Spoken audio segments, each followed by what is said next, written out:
lang ka, hindi mapipigilan lalo pag pinanggigilan pa. At mas nakahilig yung makinig at magtaka, sa halip na sumabit mas manaig na kumapit. Dilim matalim tila hindi na aakit sa kababawan at di hindi lumalapit sa mga pilit dumagit sa akin kahit na atchit. Tanong nila bakit di makalapit kahit edad nila ay pasok na pasok sa bracket. Pagkatangahan tila ginagawang racket, kahit maganda ay tila parang ang pangit. Kahit pa paano gumit na lang sa level, sabay lang sa dapat sabayan. Malawak ang dalang karagatan ng aming kaisipan, mga pang-unawang akin ang pinapalawig sa mga kasabihan. Hango sa mga baling balita gamit ang mapanilang na salita nila, mga palatanong na bibig na palagi kong naririnig. Sila natakot harapin ang totoong katotohanan, mga nakatago sa tunay na pagkatao. Malabong malino ko ito na maiklaro, natuto sa turo ng guro na aking kabaro, na gumagabay, umaalali sa mga pagkasablay ko. Pero sa lahat na may tanong,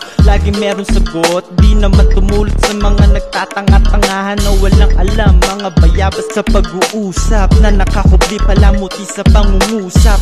Nais kong hamigin ang lahat ng kaalamang inihapag ng universo, tila isang karagatan na may iba't ibang karakter.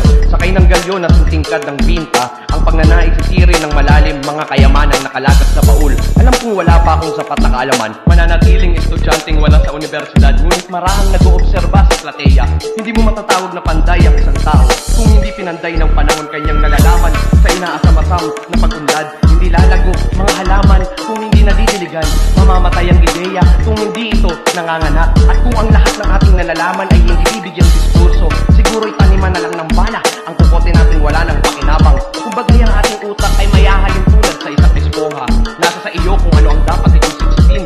Likas sa atin ang magtanong, at likas din sa atin na maging isang romantiko sa leksyon ng isang nagdudunong-dunungang sopistes. Kaya hanggat maaari sinasagip kita sa iyong pagkalunod. Masarap suungin ang kalaliman ng madilim na karagatan, ngunit nakakalimutan natin na ang karagatan ay malawak.